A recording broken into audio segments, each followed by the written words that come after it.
once when I was probably 17 or 18 years old. It was a Friday night. We didn't have anything to do, me and my buddy.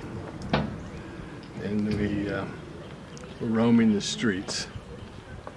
And one of us got the idea, I don't know if it was me or my friend, decided it's boring, why don't we pull the fire alarm on one of the telephone poles? And I'm thinking, oh, great. But, so my buddy pulled the fire alarm. And all of a sudden, you know, all the sirens come running, and this car pulls by, runs by, and slams on their brakes. And some kids jump out there. I thought maybe there were cops coming after us. And so we took off running in these yards. We didn't know where we were. But I remember running around the yard, and I could feel this rail at my foot, or right by my shin. And so I felt, and then I noticed it was a drop off. It was one of those driveways that go down. So I stopped, jumped over. My buddy was running behind me. He comes running. He doesn't see the rail. Hits that rail. Bam! Flies, lands in this concrete drive head first. And all I remember as I was running was this, oh. And so we eventually found out that these kids, or these people that stopped, weren't the police. They were just other kids. And I said, my buddy's hurting here. And so we said, well, we'll take him to the hospital.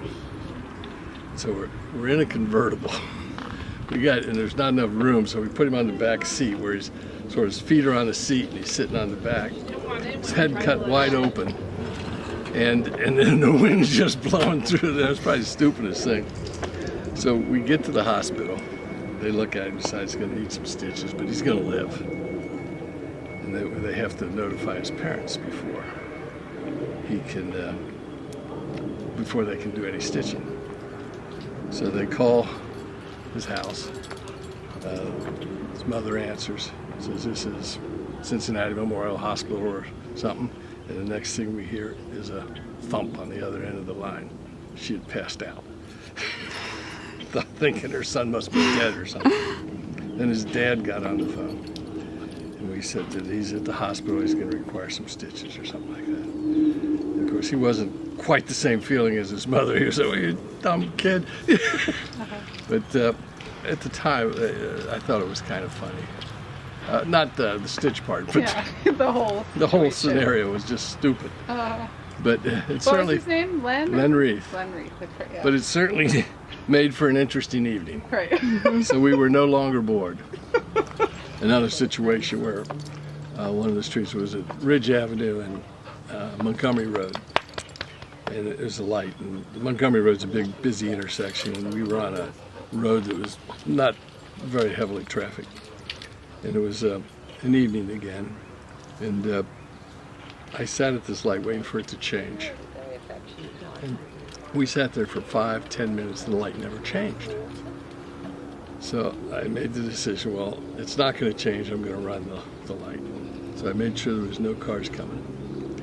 Pulled out in the intersection, and who comes up? A cop car. And I'm saying, oh my God.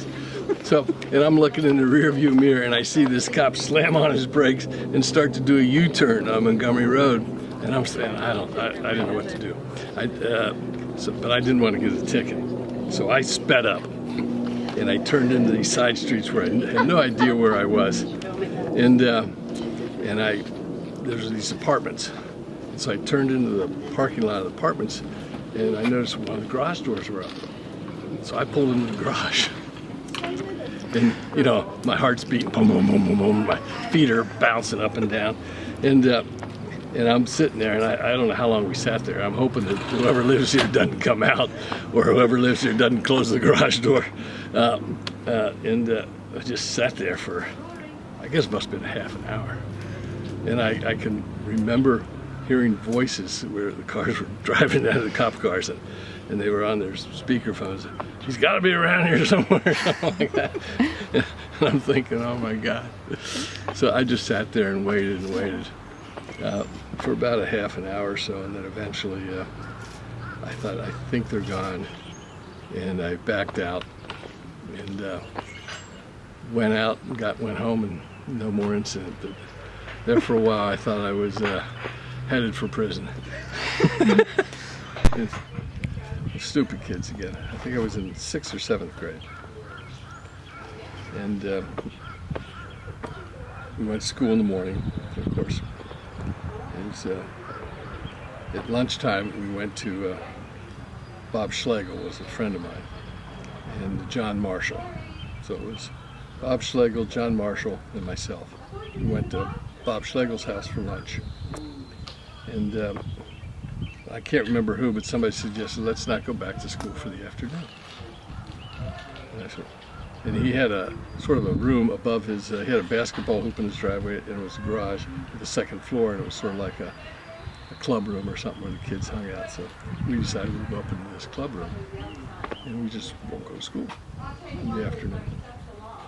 And about 3 o'clock, we played games and things like that. About 3, we came out and said, well, we should be getting out of school now. Never thought anything about it. And but John Marshall was, he got scared. He left and went back to school. And of course told the teacher we were playing. But we didn't know that at the time. I thought he was going to go home or something, but he went and snitched on us. So I go home at normal time, no problem. Dad comes up to me when he gets home from work around 5. He says, hey son, he says, where were you around 2 o'clock this afternoon? And I says, what do you mean? I said, 2 o'clock, I was in school. And he says, don't ever lie to me.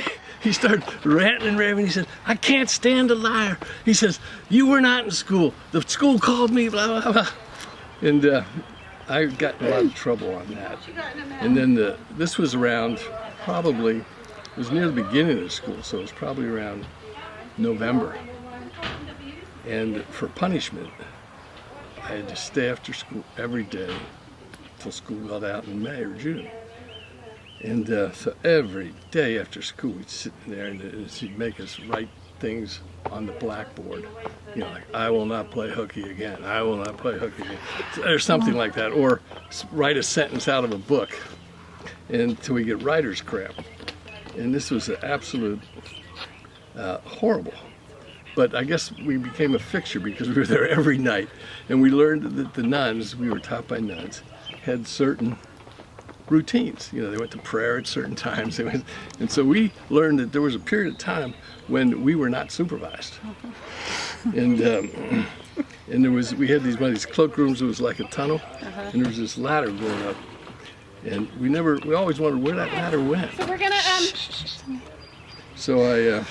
So when we knew we had free time, we said, let's go up that ladder and see where it goes. Well, we went up the ladder and found that it went to the roof. And it was sort of a flat roof, but it had these little pebbles, you know, on it. And we could see the nuns going to prayer. And so we'd take a handful of these little pebbles and heave them at the nuns. And we'd hide, then we'd duck down so they couldn't see us.